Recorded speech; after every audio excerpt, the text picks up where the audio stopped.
Diyan na nga po mga katongs at nagsisimula na tayo magpatubig dito sa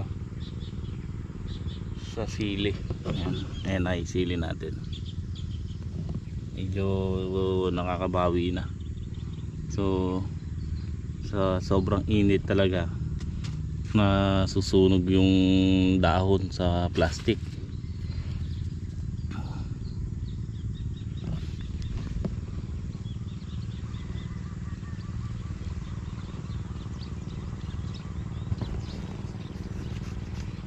Si Ped ang nagdidilig sa puno.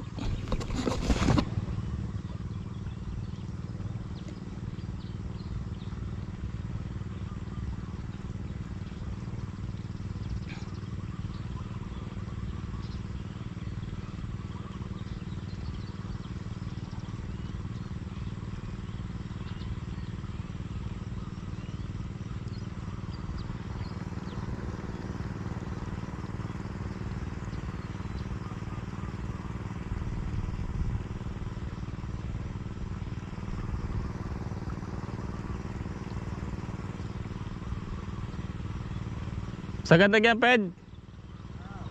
Ha?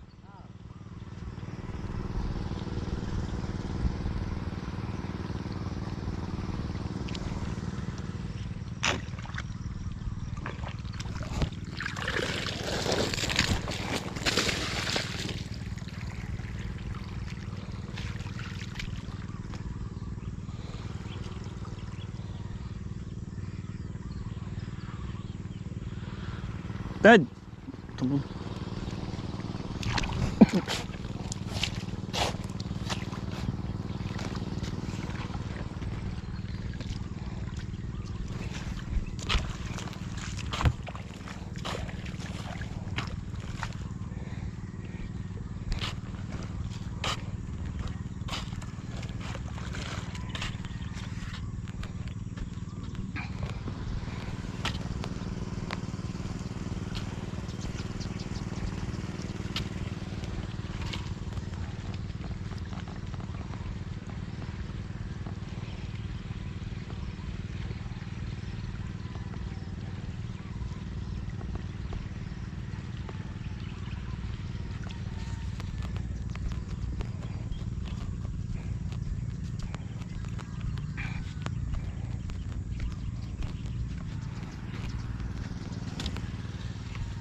Saan may guwan, Ped?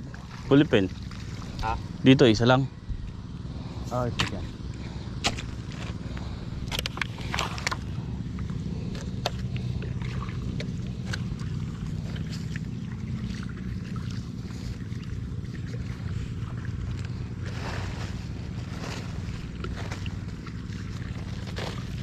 Diyan wala. Wala.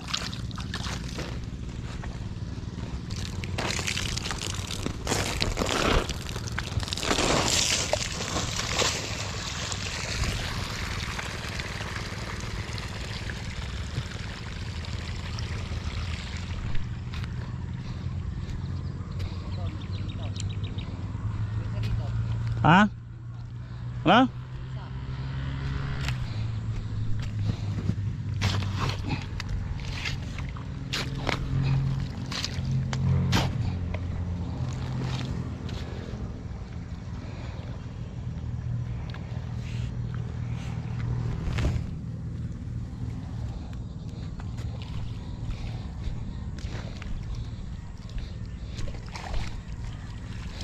Saan?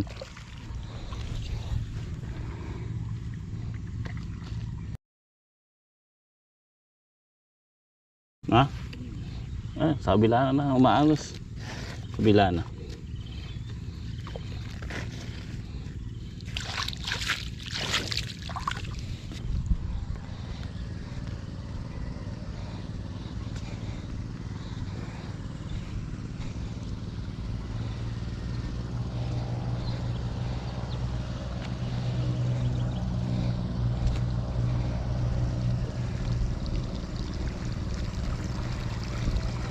Bakit mo, sasagad ko rito. Lalayan mo dyan sa tudling. Op.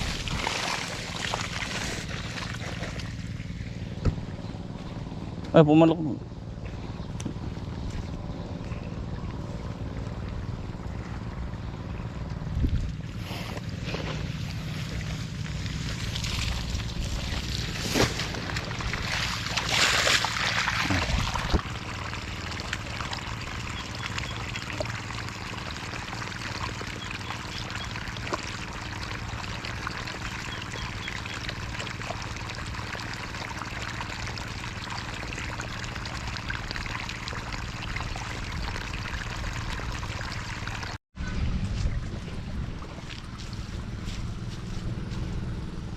Yung mga katongs, makakaluwang naman kami ni Ped magpatubig.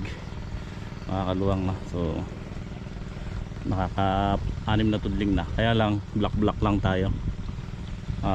Maganda yung hose na ito mga katongs, kaysa yung siya, yung parang goma. Mabigat yun. Ito magaan, parang sako. Ang bili ko po yan is 4.2 100 meters. Tapos yun,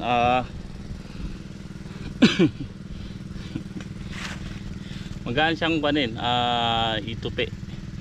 Tapos magaan hilahin, kahit na may tubig hilahin mo, kayang kaya. Yung ililipat-lipat mo yung dulo. Pero yung ibang hose kasi mahirap, tapos mabigat pa. Ito ginagawa kong patubig dito mga katongs, kabilaan tudling. Tulad yan, ito yung isang butas kasi natutubigan na yung kabyak yan. So dito naman tayo lilipat mamaya yan. Babakante tayo ng isang butas. So dito naman mamaya, para at least sa susunod na patubig, butas din yung kabilang butas naman, para nababasa pare-parehas.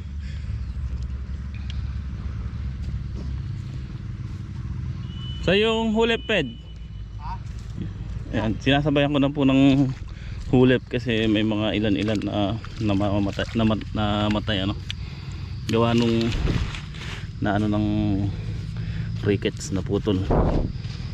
Mamaya pasasabugan natin ng Puradan. Ito bubudburan pala.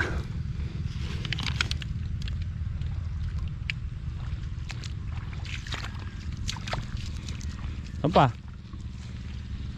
Isa pa dyan sa kabila. Ha? Sa kabila. Yan. Tatanggalin mo na para makita ko na.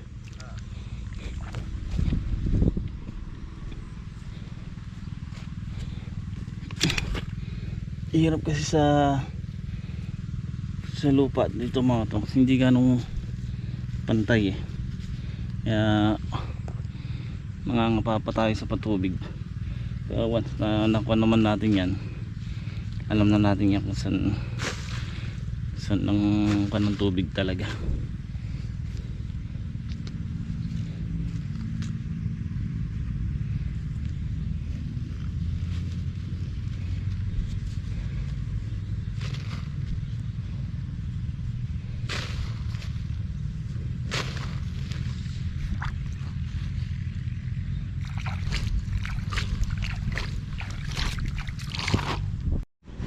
Yun o mga katongs, mayayari na namin itong kabilang, yung unang block. Tapos susunod namin yung pangalawa. Tapos papunta naman doon sa dulo. Para isang araw papatubig kami dito sa sili. Isang araw ng patubig. ang mangyayari. Tapos yung dalawa, yun, bali pinapasok pa yung dalawang bata, silang nagbubutas doon para sa ganun. Sabi ko nga, kalahati pa yung butasin ng plastic na yun. Pinabutas ko na para kung sakali umulan, mabasa yung pagtataniman natin ng kamatis. Ayan nga po yung ating punla nung nalalanta para tutubig. Didiligin ko lang mga katongs.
Yan mga katong, sa alas 11 na nga po, nandito na kami ni Ped sa dulo.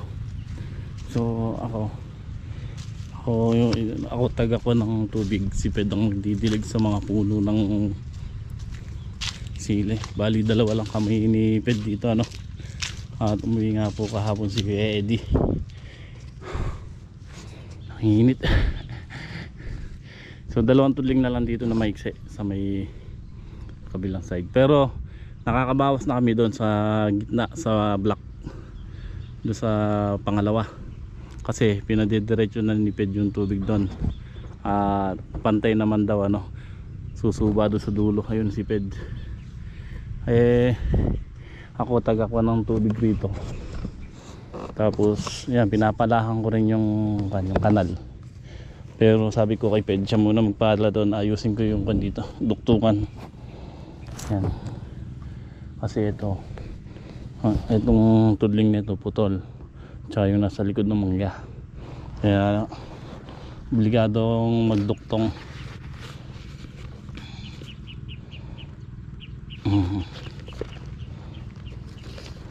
Ito yung ginagawa kong panduktong, yung PVC mga katongs.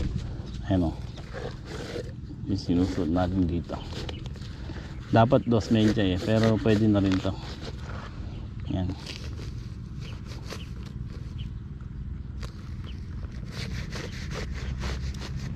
Tsaka natin tatalian.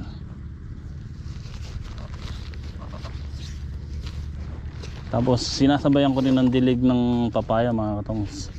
Ayan, kanina. Ayan, dinidilig ko na rin yung papaya dito sa tapat.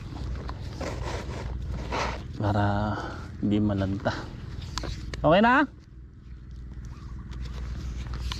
Ha? Bababa na yung tubig dyan.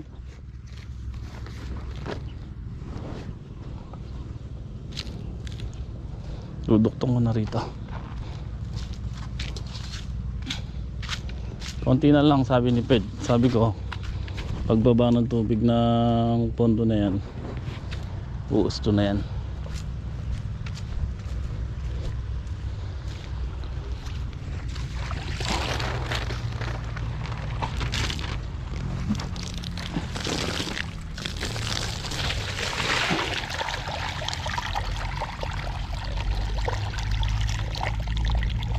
Yan. Pagduktong natin ganun din.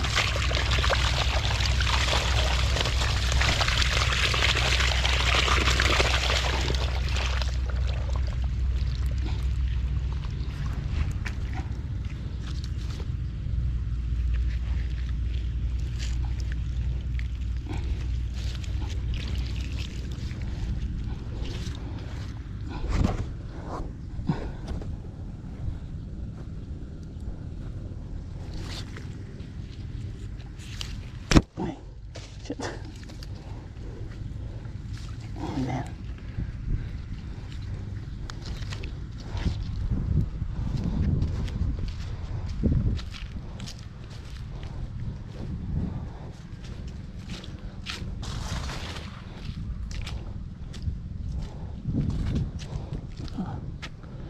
Nakapalipit.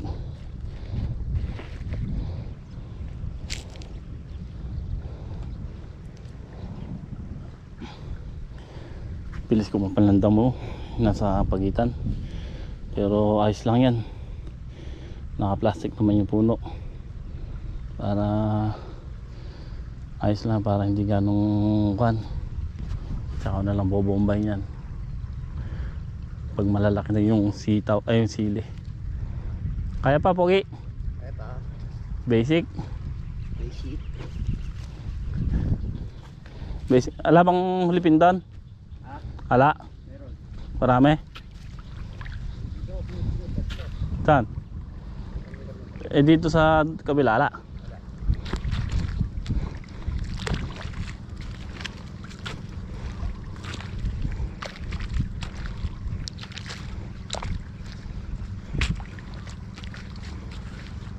Kiriin na natin to, tsaka natin patayin, alas 11 na.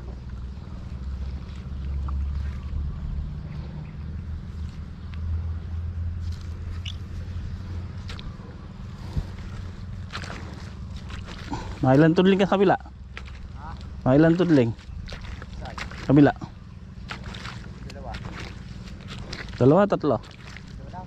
Ha? Tatlo yun. Dalawa. Uy, ulyanin. Tatlo yun.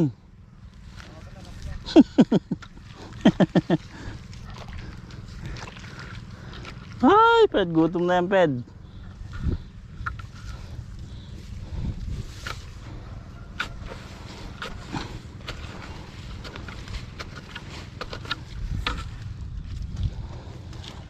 Yan, ito na lang mga katongso. Nalalanta na yung sili. Pero yung, ayan, yung natubigan na, sumariwa na. Wala, obligado nating singit to para mamaya tanim tayo ng tanim eh. Namamatay naman yung unang tanim natin.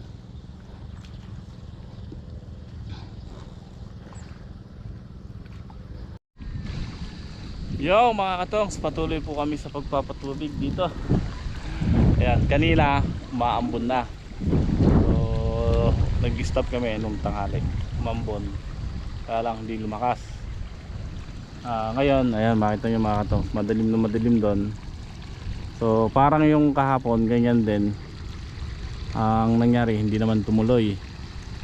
Kaya ayan, kahit na may punduron nagpapatubig na rin kami.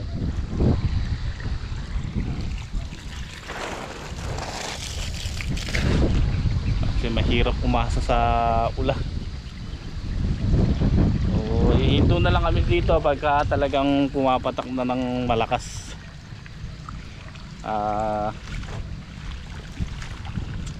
Mahirap pumasa sa ulan talaga, tapos mamaya hindi naman matutuloy.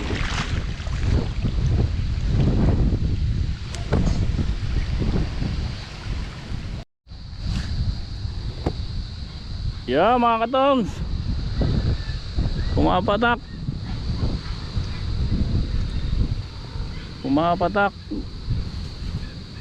tuloy sana para ganun eh maka-menos tayo sa hirap at sa gastos.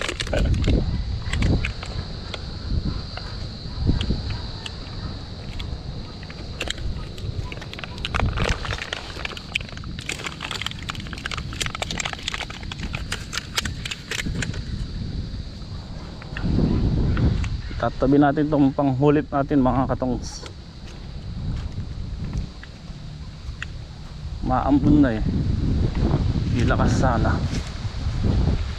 Ilakas sana.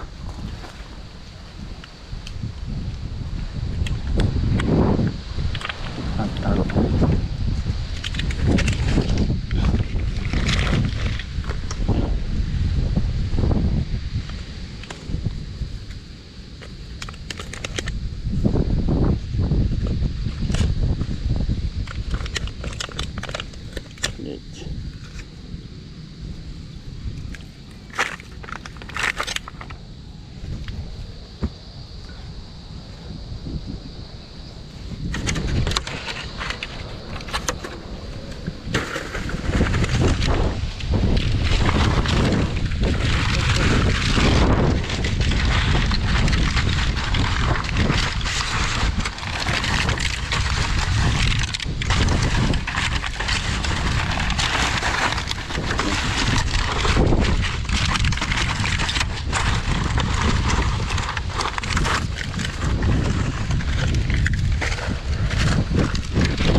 Umulan din, kaya lang medyo mahina pa, no?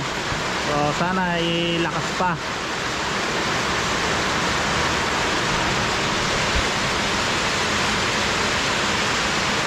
Para bukas mapagtatanim na kami sa maga. Pagka basang-basa na yung lupa niya, pwede na natin taniman. So sakto, kung lalakas, makakalibre tayo ng gastos tsaka ng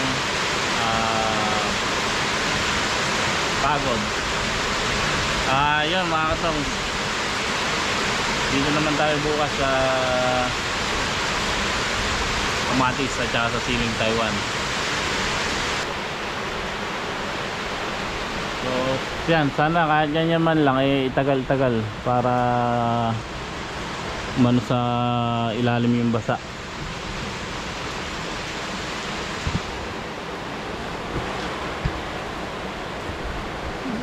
Pwede na pinapanood mo? Massage.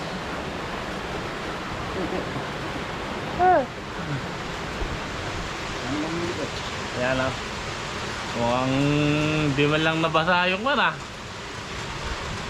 Pwede. Ha? Mukhang di man lang nakabasa. Yung. Basa nga. Basa yun.